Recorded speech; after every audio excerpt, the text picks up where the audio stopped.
राज्यातील कर्जमाफी योजनेची अंमलबजावणी सुरू झालेली आहे. 56 लाख शेतकऱ्यांना कर्जमाफीचा मेसेज येणार आहे. जुलैच्या पहिल्या आठवड्यात प्रक्रिया पूर्ण होणार आहे. शेतकऱ्यांचे 2 लाखांपर्यंत पीक कर्ज माफ होणार आहे. शेतकऱ्यांसाठी महत्त्वाची बातमी. कर्जमाफीची प्रक्रिया सुरू. फक्त हे काम करा, नाहीतर तुम्हाला लाभ अडकू शकतो. होय शेतकरी मित्रांनो, राज्यातील कर्जमाफीच्या प्रतीक्षेत असलेल्या शेतकऱ्यासाठी एक अतिशय दिलासादायक असा अपडेट आहे. राज्य शासनाच्या माध्यमातून सर्व बँकांना कर्जमाफीची प्रक्रिया युद्धस्तरावरती पार पाडण्याचे निर्देश दिलेले आहे.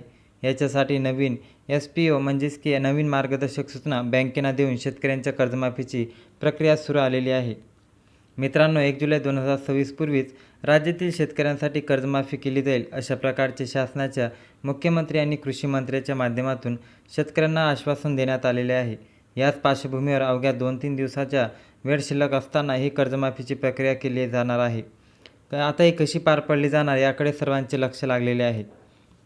शेतकऱ्यांमध्ये यांच्या संदर्भात मोठ्या प्रमाणात रोष आहे, कारण शेतकऱ्यांना नवीन कर्ज ही कर्जमाफीची प्रक्रिया पार पडल्यानंतरच उपलब्ध होणार आहे.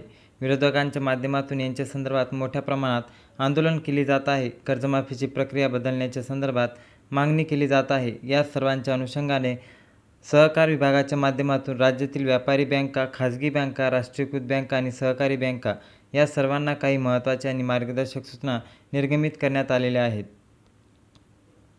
ज्याच्यामध्ये बँकेच्या माध्यमातून शेतकऱ्यांच्या कर्जमाफीची प्रक्रिया युद्धस्तरावरती पार पाडण्यासाठी प्रत्येक जिल्ह्यामध्ये 2 समन्वयकांची नेमणूक करण्यात येण्याचे निर्देश देण्यात आलेले आहे. एका समन्वयकाच्या माध्यमातून महा-ITचे काम, तर दुसऱ्या समन्वयकांच्या माध्यमातून शेतकऱ्यांचा डेटा अपलोड करण्याचं आणि किंवा इतर जे कामे महत्त्वाचे आहे ते पार पाडण्याचे निर्देश देण्यात आलेले आहेत. कर्जमाफीच्या अंतर्गत नाव असलेल्या जे काही शेतकरी असतील, जे कर्जदार शेतकरी असतील, त्यांना शेतकऱ्यांचा सर्व डेटा पोर्टलवरती भरण्याची जबाबदारी आता बँकेना देण्यात येणार आहे. जी काही कारवाई आहे ती ताबडतोब पार पाडण्याचे निर्देश देण्यात आलेले आहे. ही प्रक्रिया पार पडली जात असताना यांच्यामध्ये 2 याद्या आता बँकेच्या माध्यमातून तयार करण्यासाठी सांगण्यात आलेल्या आहे. ज्याच्यामध्ये आधार उपलब्ध असलेल्या शेतकऱ्यांची यादी, आधार उपलब्ध नसलेल्या शेतकऱ्यांची यादी, ज्या शेतकऱ्यांचा आधार डेटा, ॲग्रीस्टॅग, फार्मर ID डेटा उपलब्ध नाही अशा शेतकऱ्यांच्या याद्या तयार करून चावडीवर बँकेच्या माध्यमातून गावोगाव उपलब्ध करून देणं, ज्या शेतकऱ्यांचा आधार, ॲग्रीस्टॅग किंवा मयत शेतकऱ्यांचे रिलेटेड डाटा उपलब्ध नाही अशा शेतकऱ्यांच्या पुढील प्रक्रिया कागदपत्रे गोळा करणे, फार्मर ID कार्ड जनरेट करणे या सर्व प्रक्रिया पार पाडल्या जाणार. याच्यामधील दुसरी यादी म्हणजे ज्याच्यामध्ये शेतकऱ्यांचे आधार किंवा सर्व डेटा पोर्टलवरती पूर्णपणे अपलोड करून साधारणपणे जुलै पहिल्या आठवड्यामध्ये या पात्र लाभार्थ्यांच्या याद्या प्रकाशित केल्या जाणार आहे. त्यासाठी साधारणपणे 5 ते 6 जुलै तारीख सांगितली जात आहे. आणि या शेतकऱ्यांच्या याद्या प्रसिद्ध केल्यानंतर त्या शेतकऱ्यांचा आधार बायोमेट्रिक व्हेरिफिकेशन प्रक्रिया पार पाडल्या जाणार आहे. अर्थात कर्जमाफीची KYC प्रक्रिया सुरू केली जाणार आहे. याच्यासाठी शेतकऱ्यांना आपल्या आधार, बँक नंबर किंवा दिली जाणारी माहिती जी आहे, विशिष्ट कर्जमाफीची यादीमधील नंबर यास आपली KYC करावी लागणार आहे. ही KYC करत असताना ज्या शेतकऱ्यांच्या आपल्या नावासमोरील रक्कम, नावामधील काही दोष किंवा इतर काही समस्या आल्या तर त्या शेतकऱ्यांच्या राज्यस्तरावर गठीत करण्यात आलेल्या समितीकडे आपली तक्रार नोंदवावी आहे. आणि जर नसेल तर त्या शेतकऱ्यांना KYC केल्याबरोबर त्या शेतकऱ्यांच्या कर्ज खात्यामध्ये असलेली रक्कम पुढील 24 ते 48 तासामध्ये वेग केली जाणार आहे. आणि त्यानंतर शेतकऱ्यांना प्रमाणपत्र इश्यू करणे शेतकऱ्यांना नवीन कर्जासाठी पात्र होणार आहे. अशा प्रकारच्या प्रक्रिया पार पाडण्यासाठी आता बँकेना मार्गदर्शक सूचना देऊन प्रक्रिया ताबडतोब पार पाडाव्यात आणि युद्धस्तरावरती यांच्यावर काम करावे असे प्रकारचे निर्देश देण्यात आलेले आहे.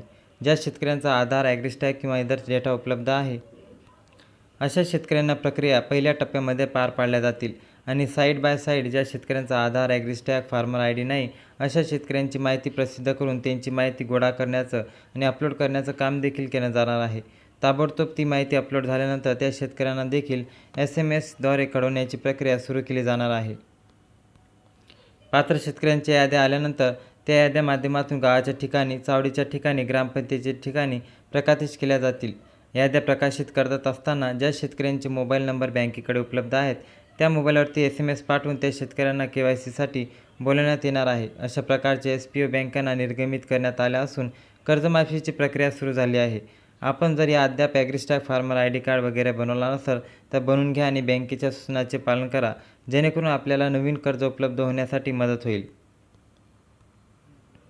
आम्ही या कर्जमाफी संदर्भात प्रत्येक नवीन अपडेट, पात्र यादी, KYC प्रक्रिया, निधी जमा होण्याची माहिती आणि शासनाचे नवीन निर्णय सर्वप्रथम तुमच्यापर्यंत पोहोचवत राहू. त्यामुळे व्हिडिओ शेवटपर्यंत पहा आणि आपल्या इतर शेतकरी मित्रापर्यंत ही माहिती नक्की शेअर करा आणि जास्तीत जास्त नातेवाईकापर्यंत ही पोहोचवा, जेणेकरून त्यांना पण कळलं पाहिजे की त्यांच्यापर्यंत ही माहिती उपलब्ध असणे अत्यंत महत्त्वाचे आहे. कर्जमाफीची प्रक्रिया ही सुरळीतपणे काही टप्प्यामध्ये होणार आहे आणि घाबरून न जाता या सर्व मर्यादित आणि या पात्र लाभार्थ्यांसाठी ही माहिती उपलब्ध करून देणार आहे. कर्जमाफी 1 जुलैपर्यंत होऊन जाईल अशी सुद्धा या संदर्भात शेतकऱ्यापर्यंत आणि मुख्यमंत्र्यांनी बाब दिलेली आहे. अशाच अपडेट्ससाठी आपल्या चॅनलला नक्की सबस्क्राईब करायला विसरू नका. जय हिंद, जय महाराष्ट्र. धन्यवाद.